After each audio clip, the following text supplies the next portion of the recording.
Estúdio Paul, um podcast sobre cinema, séries, bastidores, tudo sobre televisão e o mercado do audiovisual do Brasil e do mundo. Eu sou Ana Seixas, jornalista, produtora de audiovisual e executiva do mercado de entretenimento. E eu sou Ana Cláudia Paixão, crítica de cinema, colunista da revista Cláudia e do Correio do Estado e também executiva do mercado de entretenimento. Eu sou Milton Birachede, sou jornalista, diretor de TV, crítico de cinema, escritor, essa área aí. Olá a todos, eu sou Felipe Boclin, sou executivo de marketing no mercado de entretenimento, também sou criador e empreendedor do The Creators Bridge. Olá a todos e todas, meu nome é Rodrigo Saturnino Braga, eu sou distribuidor para o mercado de cinema no Brasil e analista do mercado audiovisual. No momento trabalho para a Filme B, que é uma empresa que edita um boletim, um site de notícias e análises do mercado. Além disso, ela administra também um amplo banco de dados com resultados diários dos filmes e do cinema no Brasil e é uma referência no setor. Estamos aqui no Megafone Estúdio, a casa que nos recebe. Olá, queridos e pôs, estamos aqui de novo nessa nossa batalha pelo conteúdo audiovisual do Brasil e do mundo. Nosso Estúdio Paul hoje tem um cardápio aí cheio de coisas, notícias de Hollywood, violência, e tem uma respostinha que eu quero dar para alguém que falou, sem citar meu nome, sobre linha direta, surfando um pouco aí na onda. Mas primeiro a gente vai começar com os números do nosso Rodrigo Saturnino Braga sobre as bilheterias da semana. Olá, boa tarde a todos. Tivemos um fim de semana excepcional, o melhor do ano até agora. 4 filmes com um desempenho muito bom, acima de 470 mil ingressos cada um, o que é muito raro, muito difícil de acontecer. O quarto lugar ter vendido mais de 470 mil ingressos. Isso acontece com o primeiro, não com o quarto. Né? Homem-Aranha, através do Aranhaverso, manteve o fim de semana anterior, fez praticamente a mesma coisa em público, 820 mil ingressos mais ou menos. Pequena Sereia subiu, o que é raríssimo na terceira semana, ou seja, uma prova em contexto boca a boca do filme, de como o filme está agradando os espectadores, as plateias brasileiras. Aliás, vocês viram o clipe, que lindeza, o Under the Sea. Nossa, é uma obra-prima aquilo ali. Continuando, Rodrigo. Transformers, o Despertar das Feras, abriu com 540 mil ingressos, que foi uma boa abertura, acho que o filme se defendeu bem, mostrou que a franquia ainda tem força, abriu bem melhor do que o Bumblebee, que foi o último dessa franquia em 2018, e inferior aos 2 anteriores, mas foi lançado num ambiente muito, muito competitivo, então acho que a franquia continua forte. Ainda está nas mãos de Michael Bay. E em quarto lugar, o Velozes e Furiosos ainda fez esses 473 mil ingressos e continua muito, muito, muito forte. Como eu falei, o melhor fim de semana do ano e mostrando uma variedade um pouco maior. A gente estava acostumado a ver um mercado muito concentrado em um filme que estava em primeiro lugar, no máximo nos 2 primeiros. Dessa vez nós chegamos a 4, até um pouco no 5º lugar, que ainda foi Guardiões. Dia dos Namorados, né? Pois é, e aí a gente teve ontem os Dias dos Namorados, né, no dia 12 de junho, e aí inverteu, porque aí no Dia dos Namorados não é mais uma plateia familiar, é uma plateia adolescente, de jovens adultos, e os filmes que na segunda-feira tiveram melhor desempenho foi exatamente o Transformers e o Velozes e Furiosos. Vamos lá, os namorados mandaram nas namoradas, as namoradas que mandam os namorados levaram para a Pequena Sereia. Não, mas isso não... Isso é uma questão de opinião, eu acho que isso não é o que... Isso é uma piada. Isso não... Em geral, no Dia dos Namorados, quem escolhe é a namorada. Olha, a Pequena Sereia, tem então... Tem Jason Momoa no Velozes e Furiosos. Lógico, não precisa não foi o caso deste fim de semana especificamente, mas eu me lembro que era uma data e eu gostava muito de lançar uma comédia romântica nesse fim de semana do Dia dos Namorados. Muito esperto, né? E dava sempre certo, ou seja, elas é que escolhiam. Que CEO esperto. Eu, cara. Mas normalmente somos nós que escolhemos. Pois Né? Pelo menos aceitamos, ou fingimos aceitar. Ou fingimos aceitar quando vocês fazem assim. Esse pode ser aquele, tá bom. Ai, violência. Aí tem o Jason Momoa lá, né? Não, tem Jason Momoa. Tá bom, então vamos ver Velozes e Furiosos. Agora, a gente vai ter o Flash essa semana, né? Então a gente Pois é, essa semana vai entrar o Flash. Alguns já estão dizendo que será o filme do ano. Enfim, vamos ver o que vai acontecer no próximo. Fim de semana a gente vai ter 4 ou 5 filmes também ainda. Vamos ficar lá ainda em cima. trabalhando muito. A expectativa do Flash é muito grande também. Agora começa uma série de lançamentos, vai até julho, agosto, quase que um por semana. Começa Até o nosso querido. Até aquele rapaz, como qual é mesmo o nome dele, meu? Aquele rapaz, esqueci como é o nome dele. Começa com T. Termina com Cruz. Aliás, eu fiquei chocada com aquela foto que andou circulando aí nas redes sociais dele com os estantes. Que não dá pra dizer quem é. Nossa, mas são idênticos. São idênticos. Eu falei, gente, tem 3 dele. Tem. Clonaram o rapaz. Clonaram, aquilo é clone. Aquilo é clone, é cientologia. Pra quem não viu, a gente podia mostrar até, né? A gente mostra. É muito incrível. Mas eu ia até comentar que eu estava vendo aqui que, embora a Pequena Sereia esteja indo muito bem, as notícias, pelo menos lá nos Estados Unidos, ainda ficam ressaltando que no exterior não chegou o que a Disney tinha estimado. Por questões de racismo, né, que eles consideram. Não sei, quer dizer, não sei, eu não tenho ideia de quanto eles estimaram. Com certeza no Brasil está acima da estimativa.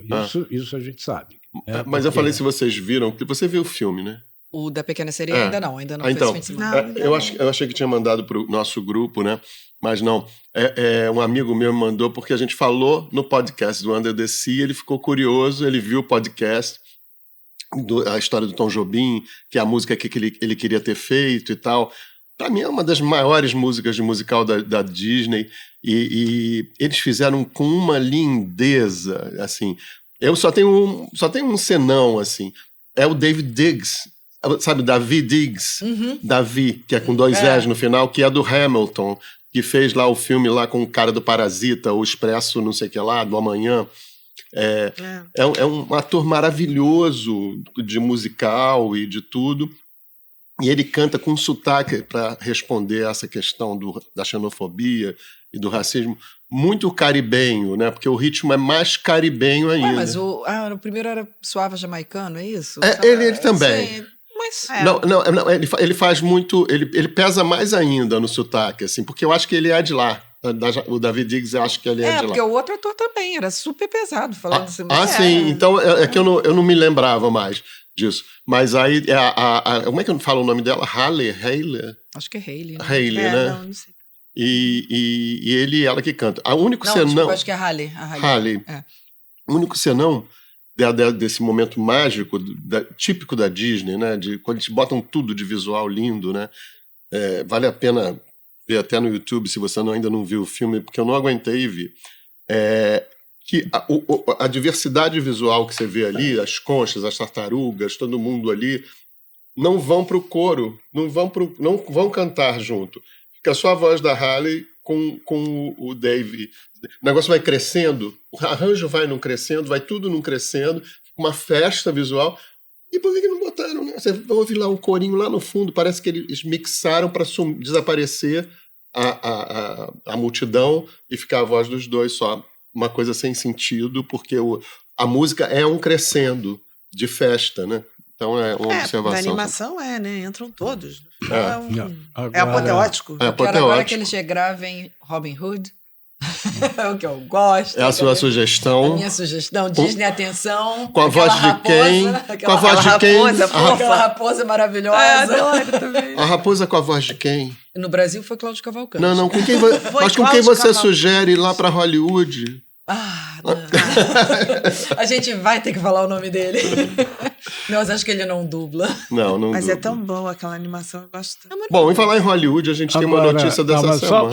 Só para completar, o filme A Pequena Sereia já passou de 400 milhões no mundo, 414 milhões no mundo, é a 6ª bilheteria do ano e está sustentando no mundo inteiro também, está caindo pouco. Portanto, quer dizer, essa notícia aí, quando a gente olha os números, Bom que a gente olha os números. Olha os números. Não é bem assim, não. mentem. Dizem que eles tinham expectativa que fosse bater 1 bilhão no mundo. Mas, gente, tá chegando. Eu acho que eu não vi essa expectativa de 1 bi para a Pequena Sereia. Vi uma expectativa mais ou menos dessa ordem aqui que está fazendo. Então, Então, voltando àquela história, pegando o gancho de Hollywood, né? A gente teve uma notícia ontem de que a empresa, quer dizer, a imprensa estrangeira que seria a dona, como é que era aquilo? eles tinham os direitos, foram sempre eles que organizaram. Que tinham os direitos a sobre associação a premiação e a cerimônia do Globo de Ouro e a transmissão e tudo isso, foi vendida. Ela foi vendida depois de andar aí claudicando com acusações de corrupção, com jurados, e assim, as pessoas recebiam muito presente. Eu conheço pessoas que lá atrás sempre fizeram parte do júri do Globo de Ouro, e às vezes surpreendiam com um presentinho do Tom Cruise. Falei de novo. Né? Ou de alguém que chegava na casa dela lá para agradar porque ele concorria a alguma indicação. Então, assim, sempre foi assim, e não sei como é que é nos outros prêmios, certamente é assim também, mas ficou muito evidente no Globo de Ouro, né? Por que pegaram o Globo de Ouro para Cristo? A primeira pergunta é essa, só que eu acho que não se sustentou a imagem do Globo de Ouro. Ela foi comprada por uma empresa que o Rodrigo e a Ana vão falar melhor, e a gente... Eu quero dizer com isso, assim, que eu tenho uns conhecidos, uns amigos aí que estavam festejando essa notícia como se isso fosse agora mudar a premiação, voltasse aquele assunto que a gente se debate sempre aqui, que é uma faixa de pessoas de uma certa idade que não compreende mais os filmes de Oscar, de Globo de Ouro que são premiados, e agora acham que com essa venda vai acabar o suborno, e aí vão voltar a ter os filmes de Oscar, com cara de Oscar, outro assunto recorrente aqui no Estúdio Paul. O que vocês acham? Vai mudar alguma coisa? Olha, eu acho assim que o Golden Globes ganhou uma má fama, ao longo dos anos que ele veio, porque nos anos 80... acho que eu me lembro sempre de citarem 2 exemplos, mas um deles é muito claro, que é o caso de uma atriz chamada Pia Zadora, que ganhou o Globo de Ouro de melhor atriz num filme absolutamente esquecível, mas que parece que eles comprovaram que na véspera da premiação tinham voado um grupo de jornalistas para assistir exclusivamente o filme lá no sul da França, não sei o quê, e que isso teria pesado na votação, e que então estaria aí a comprovação de uma corrupção. Tem esse caso que todo mundo fala, eu simplifiquei muito, tem que dar uma procurada, e de outros casos, porque, assim, em geral, isso hoje passou a ser controlado, até por isso, há sempre um agrado. O famoso lobby. Eles lobby para se assistiu, não assistiu, aí manda fita para assistir, essas coisas. Mas acontece em todas as votações, porque você não vai ter a garantia que mesmo as pessoas vão ter tempo de ir às salas de cinema como teriam que assistir. Então, por isso também tem muita pirataria, porque essas cópias que são feitas para as pessoas poderem assistir nos cinemas na casa das mansões delas, então, às vezes vazam e aí cai na pirataria. Mas isso é uma longa história. Mas a premiação ganhou essa fama de, vamos lá, vulnerável a agrados, né?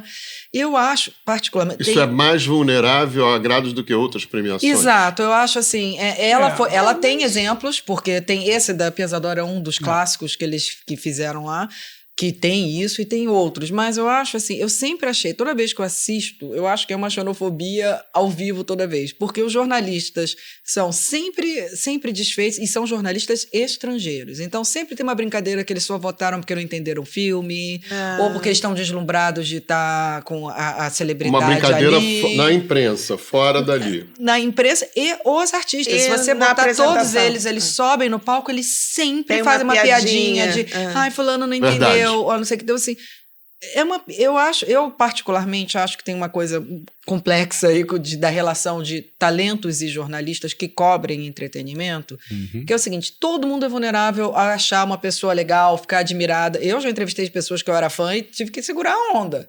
Você tem que fazer aquela cara de blasé, mas você tá ali dentro pulando, né? Se eu encontrasse o nosso querido, não sei como é que seria. Exatamente. Você votava no filme dele? Não, Não, eu não acho ele bom ator. Eu acho ele mas eu gosto dele como estrela. São coisas diferentes. A gente não vai entrar nesse argumento. A gente já falou, assim, com poucos minutos de programa, vezes. A gente falou 5 vezes no Sem nome citar o nome. do Tom Cruise, 6ª vez. Agora... Mas eu acho que é o seguinte, essa relação, outra coisa que eu não gosto, quando os artistas vão lá e ficam assim, a gente passa um dia inteiro respondendo as mesmas perguntas.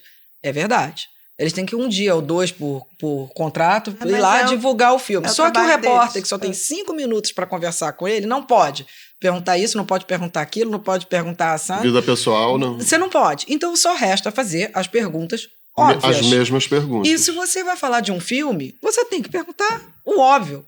Sei lá, como é que você descobriu, como é que você chegou a esse projeto, como é que a pessoa... Você não tem como inventar ele tem por contrato. em 5 minutos. Posso contar uma historinha minha, assim? Só de parênteses. Só para encerrar, só o seguinte, tudo isso ajudou o Globo de Ouro a ficar muito criticado. Sei. Mas... Não, historinha parênteses, que eu quero continuar nesse assunto, é que uma vez o Polanski veio aqui lançar Frantic, lembra? Busca Frenética.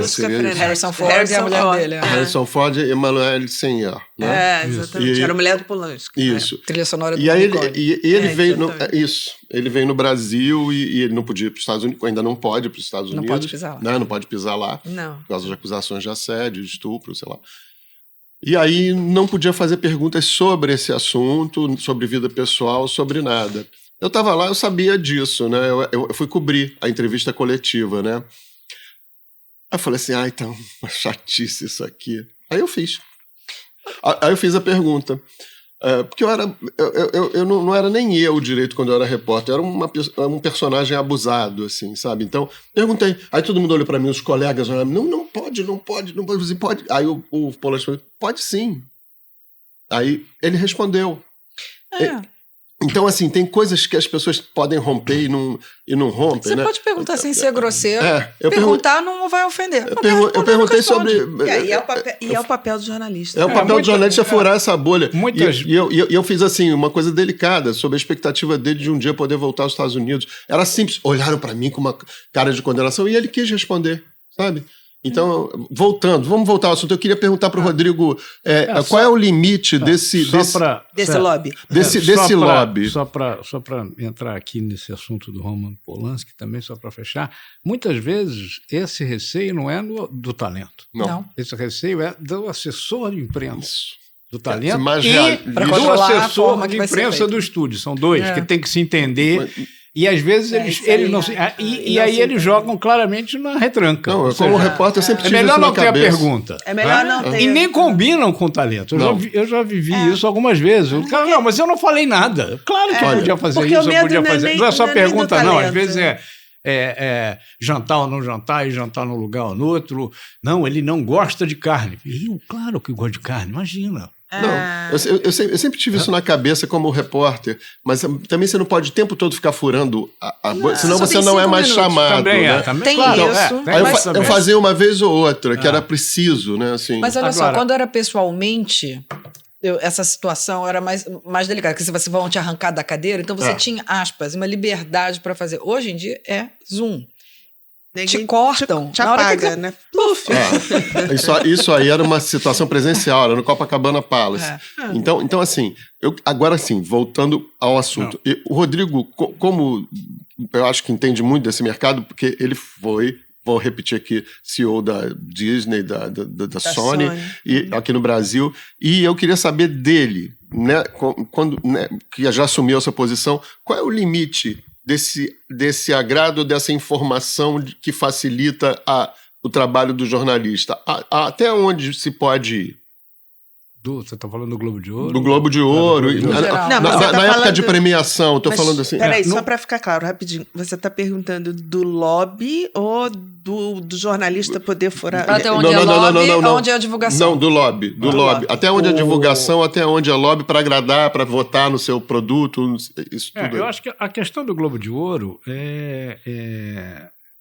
eu acho que o Globo de Ouro demorou a, digamos, se modernizar, a prestar atenção nas mudanças na sociedade. O Oscar, por exemplo, fez isso primeiro. A academia procurou aumentar o número de eleitores, o colégio eleitoral, se preocupou com uma diversidade de filmes.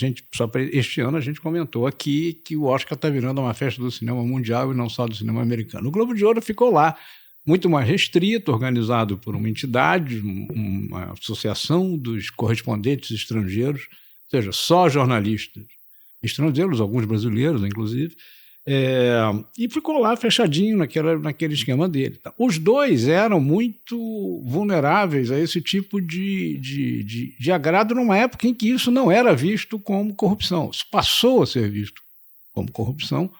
O Oscar primeiro se adaptou, a academia se adaptou mais rapidamente. Antigamente se mandava presente, agrado e tal, hoje não manda mais nada. Nada. Mal servem água e café. Porque tem gente que diz, não pode servir água e café. Deixa o cara morrer de sede. Não, é melhor levar a garrafinha dentro da mochila e você bebe a sua água, porque os caras não vão te servir água e café. Porque isso pode ser visto como uma tentativa de influenciar o voto de alguém.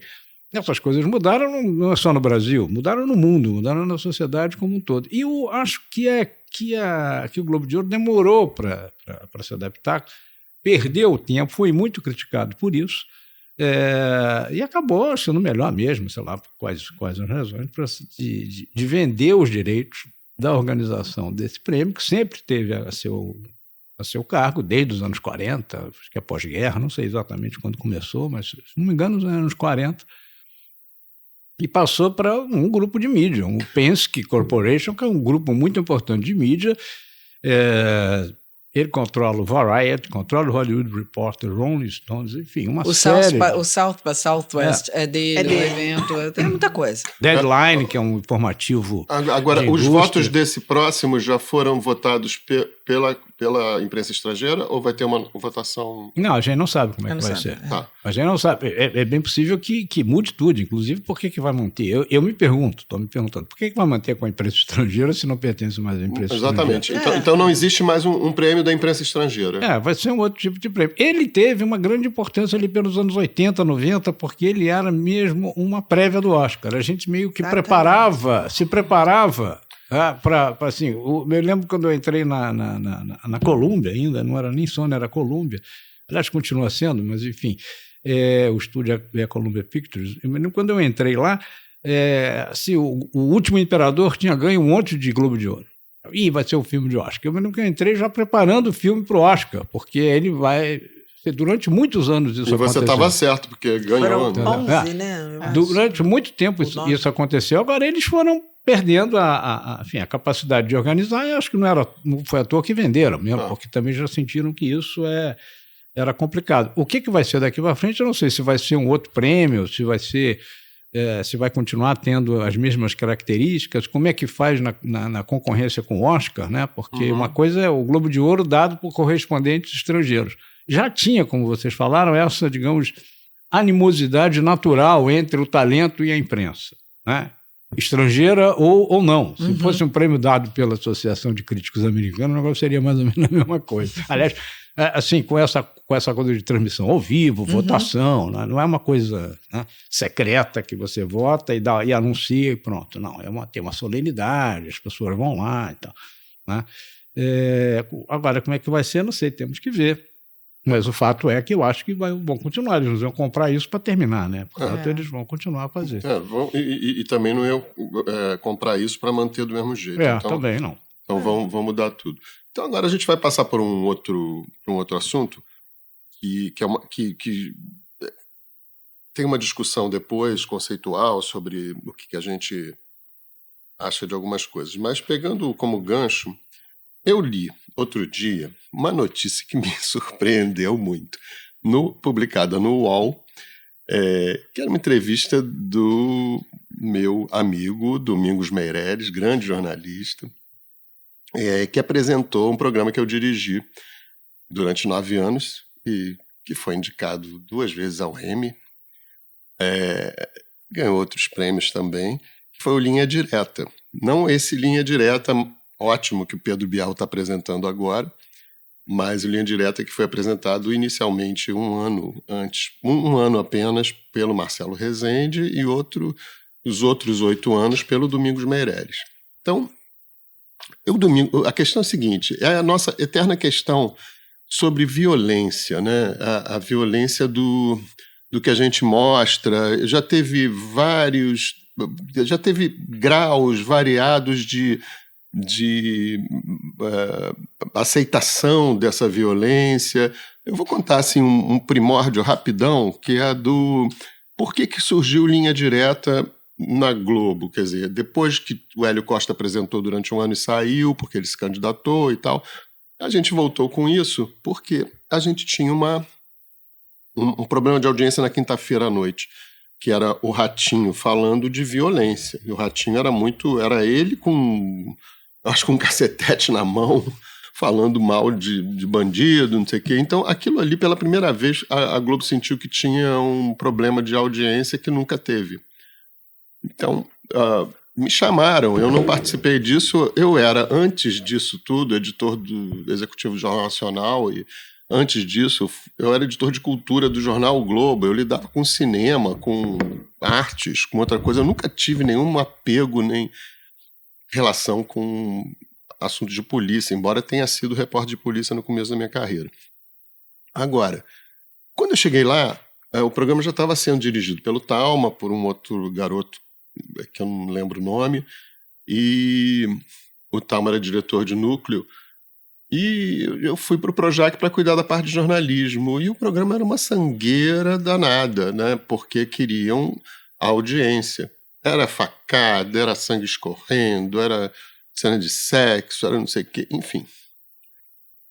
Aquilo não podia ir para o ar na TV Globo, eu cortei tudo. Então, o que acontece é que o Domingos... Primeiro eu vou voltar a dizer o que o Domingos falou. Como temos esse Linha Direta mais sóbrio, porque os tempos pedem isso, e porque tudo ameaça, tudo vira processo, o Domingos falou que quando ele chegou no programa era uma sangueira danada. Não, acho que a memória traiu um pouco meu amigo Domingos, que tem uma memória prodigiosa, escreveu um livro maravilhoso sobre a Revolução de 30, e ele falhou aí porque ele não foi discutir com a direção. Eu não era o propalador da sangueira. Eu era o cara que limpou, que fez a faxina no programa. Eu que cortei tudo, que não deixei a violência ir para o ar, dei uma ordem que facada, essas coisas não podiam aparecer explicitamente, era na sombra, ou era atrás da cortina, uma coisa assim, não era para aparecer. Sangue também não. Então, o Domingos acabou me inculpando sobre isso. O que acontece? Talvez surfando um pouco nessa onda, eu também concordo com que tem que ser sóbrio, todos nós concordamos que tem que ser sóbrio, né? Então, o que eu quero dizer assim, que o Domingos nunca teve essa história de fulano apresenta, ele está comandando a atração. O Domingos nunca comandou nada ali. O Domingos sempre foi uma pessoa que só gravava as cabeças. Ele nunca colaborou com o programa, ele nunca fez uma matéria, a não ser 2 vezes, talvez, que eu pedi. Domingos nunca discutiu os rumos da atração comigo, até porque a gente já estava um pouco traumatizado e calejado com a bagunça que o Marcelo Rezende tinha feito antes. Então, o Marcelo foi retirado por mim, pelo Evandro Carlos de Andrade, do programa, porque ele queria bagunçar tudo. Então, assim, ele não dava, humilhava as pessoas, enfim. O contínuo, as pessoas subalternas ali do trabalho. E a gente ficou assim, não pode ter mais tumulto assim. Então chamamos, quer dizer, o Domingos já estava contratado, a Marluce, que era Dias da Silva, que era Marluce Dias, querida Marluce, contratou o Domingos para ficar no banco de espera esperando o Marcelo fazer alguma merda, e ele fez. E aí, assim, o Domingos chegou, a gente já botando ele num lugar que não tumultuasse, e a gente ia fazer o programa. Foi isso, o Domingos não comandava nada, nunca discutiu comigo, não foi por causa dele que a violência diminuiu, foi antes dele. Então, só queria dar essa resposta, que dá um pouco a dimensão do que significa mostrar violência.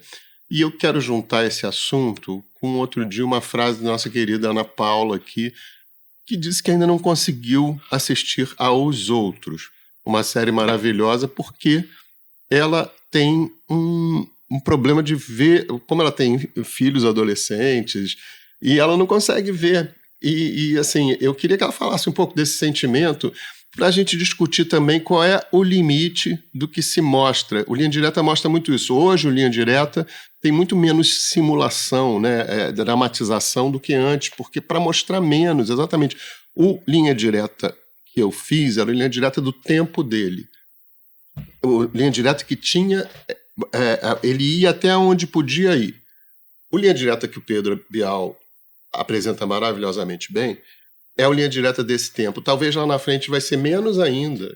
Então, a gente não sabe o que vai acontecer. Então, não tem esse negócio de ficar comparando hoje melhor, ou antes era melhor, porque na rede social as pessoas querem ver as coisas. Quanto mais violência, melhor. Em outros âmbitos, como na casa da Ana Paula, ela não quer ver. Então, fala pra gente o que você sente quando você tem a perspectiva de ver os outros, você acha que tem que ver e não consegue. Não, eu quero ver. Né? Eu quero assistir, eu estou curiosa, mas tem essa questão, me cria uma ligeira resistência, né? Toda vez que eu cheguei a colocar para ver o primeiro episódio, mas quando eu escutei a frase, seu filho está apanhando lá embaixo, né? Uma frase difícil da gente que é mãe ouvir. E eu não estou falando isso de uma forma piegas, não. É um sentimento difícil de lidar. Não é que você não consiga, tá acontecendo ali na televisão, não está acontecendo com você não consegue criar esse distanciamento. Claro que eu consigo, mas me coloca para pensar nisso, para sentir isso, e isso me incomoda. Eu tenho filho adolescente, isso podia estar acontecendo de verdade com meu filho. Então, assim, é uma violência muito próxima, né? Diferente de... Não é que eu não possa ver nenhuma violência, posso, claro que posso, mas existe a violência distópica lá do Walking Dead, dos zumbis sendo mastigados. Isso não te incomoda? Não, é uma violência gráfica, né? Enfim, não, eu consigo assistir, lógico que me incomoda. Pô, que horror, ai, caramba. Mas tem o Tarantino, que tem uma espetacularização, uma estetização da violência. E por aí vamos, a gente tem vários tipos de violência, mas essa, eu estava até conversando com o Rodrigo agora há pouco. Eu sou igualzinho. Você é igual a mim. Igualzinho. Eu falei para ele, eu não assisti o filme antes de eu ser mãe, A Escolha de Sofia, e eu queria assistir. Mas depois que eu fui mãe, eu falei, bom, acabou, eu não vou ver esse filme nunca mais na minha vida, porque não dá para eu não escolheria. Você perdeu um filmaço, eu sei, mas paciência. Não, esse não é nem o spoiler que eu dei para ela, já dei um pior do que... Você já deu spoiler pior. Mas assim, tipo, eu não vou assistir porque eu não quero me pensar na situação de, porra, eu tenho que escolher entre um filho e outro. Isso para mim é insuportável. Entendeu? Esse é o meu ponto. Eu queria saber do Rodrigo compartilha. Eu queria saber da diferença do Rodrigo, CEO, aprovando os projetos ou não, em relação a esse tópico. E o Rodrigo, pessoa... Pai também. Pai também. Não, pessoalmente eu não vejo, eu não gosto. Mexer com criança, matou criança, eu tô fora. Tá, não, obrigado, não quero. Não tem problema. Não vai fazer falta. Não vai fazer falta. Como espectador, não faz a menor falta. Né? Tem que ser uma obra-prima das obras-primas, e realmente não me lembro de nenhuma obra-prima das obras-primas que tenha tido esse tipo de violência assim muito próxima, que tenha particularmente me feito falta. Não fez. Portanto, não vejo. É diferente. Guerra dos Tronos, o Game of Thrones. O Game of Thrones eu tinha lido o livro, então eu sabia o que acontecia com a criança que foi jogada lá de cima. Porque a gente cita muito isso, que foi uma frase parecida. E tá ali, estou vendo uma obra que tem dragão. Portanto, aquilo aí, né? Ou seja, tudo que está ali pode ser inspirado em muita coisa verdadeira, mas é fantasia. Né? Não é uma coisa muito próxima como você exatamente um problema num condomínio. Que é uma coisa que você está sujeito todo dia, toda hora, e eu estou ali para me distrair, não estou para ver nada que vai gerar uma preocupação. Que vai me gerar um desgaste qualquer. Ainda que muito íntimo, ainda que seja uma coisa assim. Eu sou muito assim, eu começo a... Eu sei, né, que até por causa da idade você passa a se conhecer, eu sei que eu sou impactado com esse tipo de coisa, né? Por exemplo, eu não gosto de maratonar série porque eu começo a sonhar com elas, eu gosto de ver um por dia. Eu fui educado com base na novela, então é assim, nós todos. Eu vejo um por dia, mas se eu ver... Eu sou compulsiva. Se eu assistir 3... eu vou sonhar com a série. Eu sei disso. Mas como executivo, qual foi o trabalho, o filme que você viu que foi mais violento, que você deixou passar porque você achava que Não, tinha... como executivo, quer dizer, você não tomou uma decisão isolada, né? Você, não é a sua decisão, não há, né? Especialmente numa grande corporação como a que eu trabalhei, eu acho que eu trabalhei. Então, não, tem um grupo que toma decisões, então você também pode ficar. Quer dizer, eu me lembro, por exemplo, filme de tortura eu não via. Começava a ver, o que é? Tem tortura e tal, porque tem muito filme que você vê o começo e o fim está visto, não precisa ver no meio. Né? Aliás, ficaram famosas na indústria, né? No tempo dos rolos. O cara começava a ver o filme, pode passar para o último rolo. Porque é isso, você está vendo como profissional. Para frente o Brasil tinha tortura, lembra? Não, mas para frente Brasil você sabia. Quer dizer, para frente Brasil é um caso, um dia pode ser até que a gente possa contar essa história aqui, porque eu vivi muito de perto o filme. Né? Por isso que eu estou te perguntando. Desde o roteiro, né? Mas, quer dizer, era isso, você sabia. Primeiro, é uma coisa de passado. Segundo, você sabia que tinha aquela tortura daquela forma nunca tinha sido mostrado, e era claramente, para frente Brasil, é um thriller. Mocinho é mocinho, bandido é bandido. Não tem meio termo. Né? E o filme foi proibido, então, porque exatamente os bandidos eram ligados aos militares, e não gostaram do que viram. E mesmo numa época que a censura já tinha, digamos, sido afrouxada, eles proibiram o filme. Mas me dá um exemplo de um filme que você disse não. Não, que eu disse não, eu nunca disse não. Sempre lancei os filmes como tinha que ser lançado. O Brasil tinha, né? Não sei se ainda tem, mas tinha algumas características. Por exemplo, os filmes de tortura, que tem tortura. Eu lembro de um filme chamado Albergue, né? Que era uma coisa... Espanhol. Não, era Albergue Espanhol é um romance e tal, é outra coisa. Não, era um filme americano. Esse, por exemplo, eles queriam fazer aqui, vamos lá, vamos fazer. Falaram, não manda o cara aqui, porque vamos gastar muito dinheiro. E tem um problema aqui no Brasil. Filme que tem tortura é classificado com 18 anos.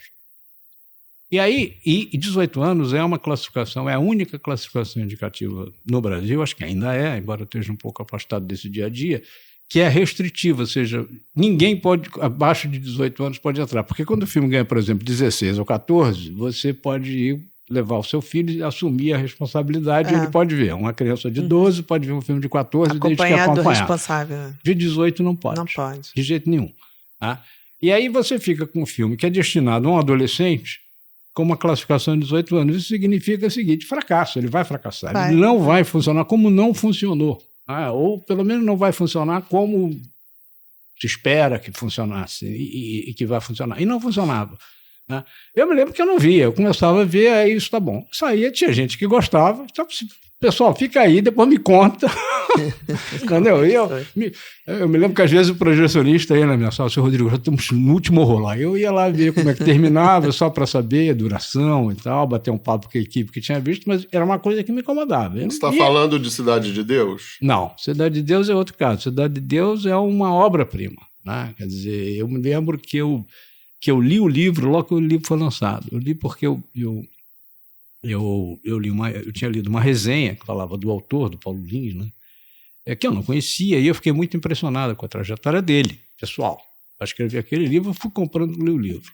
É um livro, é um belo exemplo, porque eu comecei a ler o livro e comecei a ler aquele. E aí tive que parar de ler, porque eu comecei a sonhar com os personagens. Começou a me incomodar. Aí eu parava de ler, fui ler um outro livro, eu leio 2, 3 livros ao mesmo tempo. Então fui ler um outro livro meio para atenuar. Mas fui até o fim do Cidade de Deus. E eu me lembro que eu achava que aquilo ali não ia dar filme. Eu falei, isso aqui não vai dar filme. A primeira vez que eu ouvi falar, eu falei, isso aqui não dá filme. Aí me disseram que tinha um roteiro. Quando eu comecei a ler o roteiro, eu falei, isso aqui é um espetáculo de filme. Espetáculo de roteiro. Quem escreveu mesmo aquele roteiro? Foi ai meu Deus. Mas Daniel. Assim, o Daniel. Não, o Daniel foi o montador, né? O montador, Daniel Rezende. Daniel Rezende, que é um maravilhoso. Absolutamente genial. Maravilhoso. Braulio. Braulio Mantovani. Que é um roteiro espetacular, principalmente para mim, que tinha lido o livro. Eu tinha lido o livro e gostei do livro, mas achava que não dava. Só achava difícil estabelecer um corte de um filme e tal. Quando eu li o roteiro, eu fiquei absolutamente encantado. E depois eu fui correndo atrás do filme, eu perdi esse filme por pouco. A gente perdeu esse filme. Estava com a Miramax, né? Você como Sony. Eu como Sony. Foi Miramax. Eu como Sony. Agora, eu estou citando Cidade de Deus só para a gente chegar naquele assunto. O filme é tão espetacular. Do Daniel Filho pedindo a Fernando Meirelles que cortasse uma cena de violência com criança. Eu não sei desse episódio. Lembra desse episódio? Sim. Ele sugeriu, né? Eu não sei desse episódio. Tem a cena do menino que estica a mãozinha e leva um tiro na mão. E depois esse menino saía correndo e ele atirava por trás. E aí o Daniel aconselhou a tirar essa cena que seria insuportável, e seria mesmo.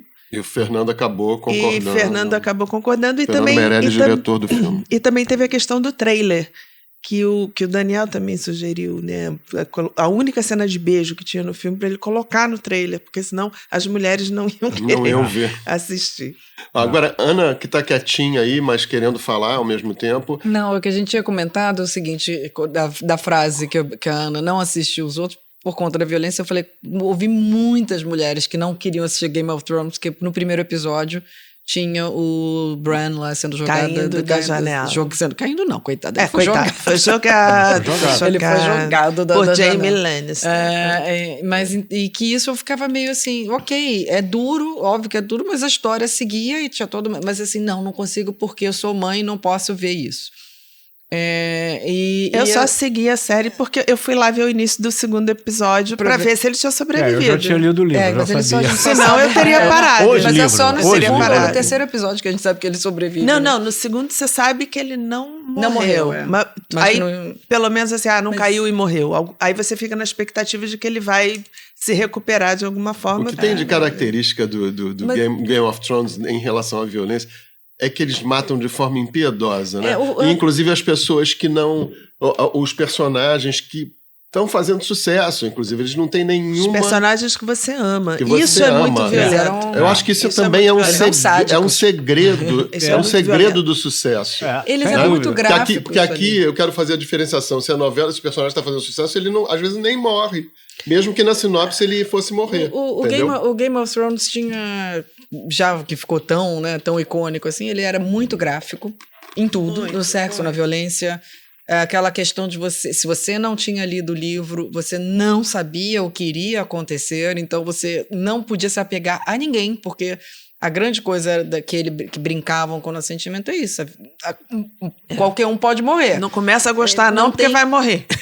Não tem o que os americanos brincam do plot armor, que é você ser protegido por a história, que a flecha passa para todo lado, mas se tá o herói no meio, não pega. Então, isso custou acontecer, no final da série aconteceu, mas custou acontecer, então você ficava tensa assistindo isso. Mas o que eu tava falando, teve isso do Game of Thrones, que teve essa aura da violência muito grande, mas eu tava falando que recentemente foi um grande fenômeno, foi o Round 6, que é completamente violento. Muito violento. E eu acho assim, acho que muito da violência tem certas coisas que eu não consigo. Cena de estupro em filme, pra mim... eu também tô falando. Não consigo.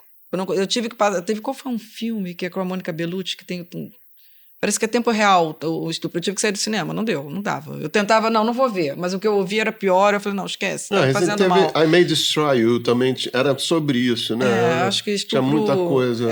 Estupro, pra mim, é uma das coisas. Mas assim, acho que tudo depende também do momento. Tem coisa que a gente já sabe que não gosta de ver, mas que a tolerância da gente ver e a gente superar também depende do momento que bate ali um pouco. Não, isso não tá muito...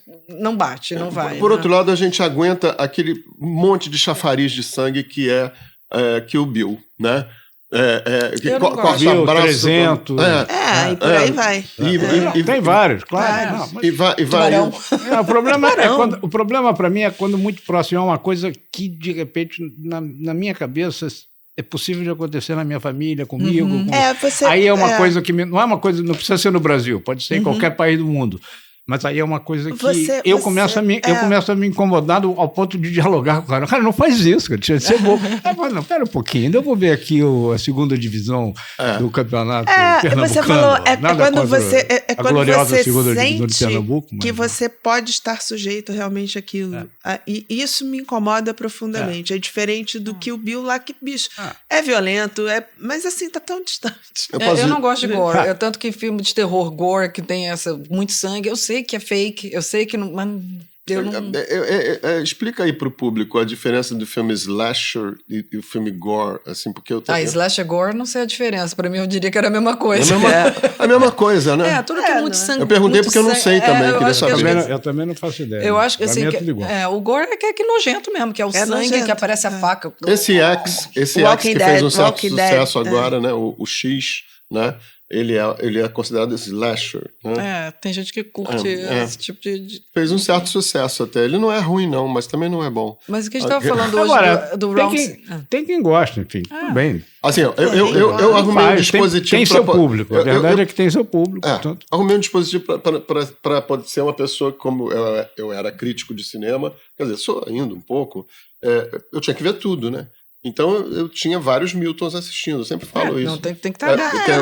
O Milton criador, o Milton repórter, o Milton público. Eu cada vez escolhi, todos sentavam na mesma cadeira, mas eu escolhia um para ficar acordado vendo o filme. E até hoje eu uso isso e eu posso ver qualquer coisa. Acho que eu quase não sou uma pessoa, né? Então, assim... Não, mas quando você tem que assistir, você tem que assistir. Eu contei esse episódio pro Rodrigo. Quando eu fui assistir Cidade de Deus, eu também... Foi o primeiro filme que eu estava trabalhando na Globo Filmes, na época, foi o primeiro lançamento da Globo Filmes. Eu tive que assistir o filme. Eu lembro do meu trajeto no táxi até a cabine, que foi em Botafogo. Eu fui em pânico. Eu falei, cara... Qual filme? Cidade de Deus. Eu fui em pânico. Eu fui, assim, com um sentimento que, não vai ser legal, vou sair mal de lá, vai ser uma tortura assistir... E eu cheguei lá e fui invadida por uma obra prima. Entendeu? É um filme espetacular. Estatelada. Eu lembro aliás, recentemente ele foi. Na Netflix e ficou em primeiro lugar no Brasil. Ou seja, 25 anos depois. Ele fez história no mundo, né? As pessoas do cinema, dessa área... Cidade de Deus é um monumento do Brasil. E na época eu me lembro que aqui no Brasil foi meio achincalhado por um pessoal que é publicitário. Só porque o Fernando... Estética da Fome. Estética da Fome era uma coisa do cinema novo. Não né? Tem uma mulher lá... Como é o nome dela? Não sei, Esqueci o nome dela. Esquece o nome dessa mulher. Ela chamava de Cosmética da Fome. Cosmética da Fome, para debochar do filme. Só porque o Fernando veio do mercado publicitário. Enfim, uma bobagem. Eu acho que tantos cineastas que vieram do mercado publicitário que fizeram coisas são cineastas ótimos. Ridley Scott é um deles. O Adrian Lyne, que fez o 9 Semanas e Meia de Amor, também veio. Lembro que a gente estava falando da dele. Conspiração e tem cineastas ótimos, maravilhosos. Contar a história, contar a história. Contar a história. Então, esse filme ficou muito importante, muito mais depois do que... Depois eu não vejo mais críticas muito ao filme, né, hoje. Não, na época teve muita...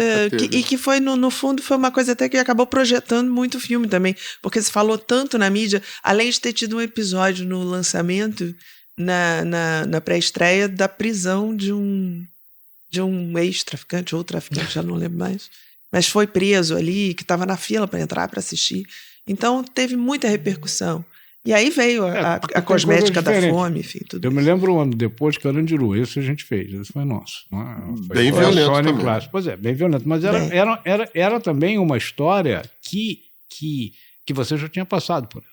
Quer dizer, o episódio original do Carandiru foi muito violento e impactou. Eu me lembro de ver na televisão, foi uma coisa impressionante, né? Como é que aquilo pode acontecer numa cidade como São Paulo. E eu me lembro do Carandiru, por exemplo, fazendo muito dinheiro nos velhos cinemas, que nem existem mais, ou são poucos, de centro de cidade. É popular. Né? Eu me lembro de testemunhos em São Paulo, do cara dizendo, eu passava ali no metrô todo dia em frente, eu quis ver como é que era, como é que Tinha foi. Personagens muito populares. Muito populares, e muito próximos daquela população ali de São Paulo, dos bairros populares de São Paulo. Então, aquele pessoal quis assistir o filme para ver como é que era, ou para se lembrar como é que era, ou porque tinha algum tipo de identificação. A violência ali era uma coisa muito fechada, estava lá dentro, e era uma coisa do passado. Quer dizer, não adianta, você não vai ter essa violência não vai voltar, né? É uma coisa diferente de uma briga de condomínio, que pode acontecer amanhã no seu prédio. No seu prédio, e aí, com o seu filho. Nada contra, pode fazer. Eu não estou aqui dizendo que não tem que fazer, não faz. Mas não tem problema nenhum. Tem gente nisso. que gosta, ótimo.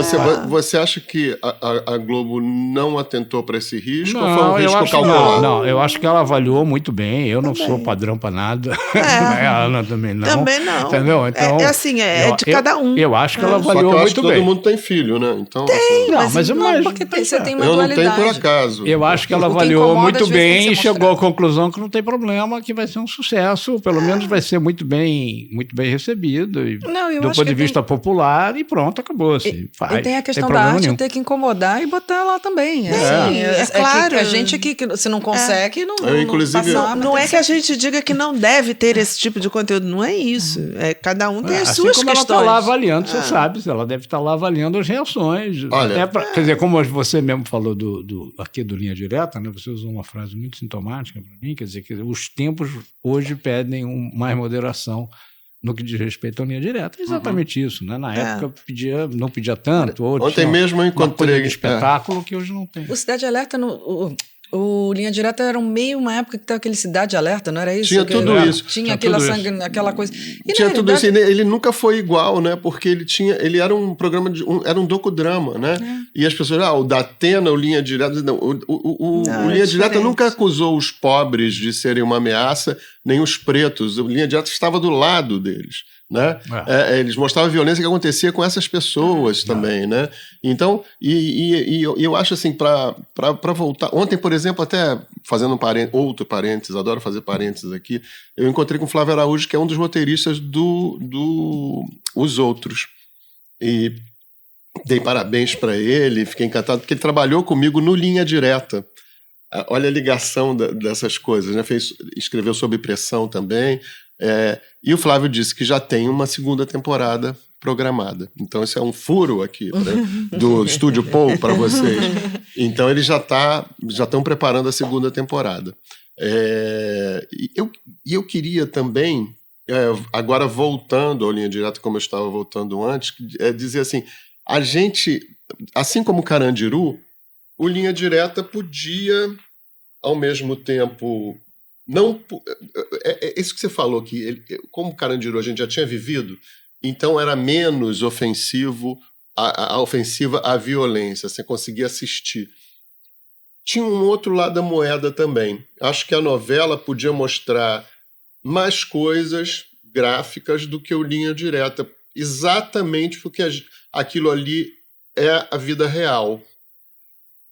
Tem duas coisas aí que eu não sei... a gente tinha lá um comitê que acabava cortando certas coisas, né? Nunca se metiam muito porque eu sabia um pouco a medida do que era. Mas eu preferi eu mesmo ir limpando, voltando à história do Domingo, dizendo que era uma sangueira. Eu acho que ele nem prestava atenção no programa direito que ele apresentava, mas ele só gravava a cabeça. Mas a gente, como era tudo verdade, a gente não podia ir tão longe quanto uma novela. Eu me lembro um dia, o Linha Direta tinha terminado, a novela tinha terminado, tinha tido uma novela do Benedito Rui Barbosa. Alguém morreu de facada, de tiro na cara, parecia aquela sangueira toda. Depois veio Linha Direta, que eu tinha cortado várias cenas que eram violentas demais, porque aquilo era verdade, entendeu? Então eu não sei se eu... É meio Pode fluido, ser. né? Isso muito tudo, fluido. né? Não, é muito fluido, depende de... Depende quase que muito. pessoal. O individual, eu estou dizendo, programa por programa, né? Da equipe de um, da equipe de outro, da época, né? Da empresa que está fazendo, de quem está financiando, e finalmente, né? Que esse sim, aí não tem jeito de escapar de quem está vendo, né? Porque o cara desliga. Hoje, então, né? Na época você ainda podia dizer, não, são 5 emissoras, né, de TV aberta e era só, no máximo era o rádio, né? Hoje não, né? Não. Ele muda na hora. Obrigado, não quero. Outro. Né? É muito, Então, cada caso é um caso, cada né? caso é um caso. Eu detesto dar isso como explicação, mas... Não, mas eu vivo dando isso como explicação, porque assim é a vida. Cada caso é um caso. Caso é um caso. Esse é o nome do episódio. Cada caso é um caso. Aliás, eu preciso informar um pouco. Por que eu tô falando de Linha Direta? É porque eu fui diretor-geral, tá, gente? Eu não sou um louco que tô aqui falando a todo. Não, mas você falou. Quando Falei? você começou a Nem me falar, lembro. você explicou. Então, Se não, é porque a gente já sabe e acha que você explicou. enfim. E hoje Nosso ninja das Terras Altas não está conosco. Eu fiquei agora assim, quase que se eu tivesse lido, eu li agora que ele disse que não veio. Vocês devem ter sentindo falta daquela pessoa que aparece naquela janela, que é o nosso ninja das Terras Altas, que é o Fios. Ele está em São Paulo engarrafado. Ele não é vinho, mas é motorista em São Paulo, então ele está engarrafado. Nada mais certeza que voltou ao normal. Se ele tivesse falado antes, eu nem saberia o que ia fazer nesse podcast hoje. Mas então, com essa gracinha, eu acho que a gente encerra por hoje, né? O nosso Estúdio Paul.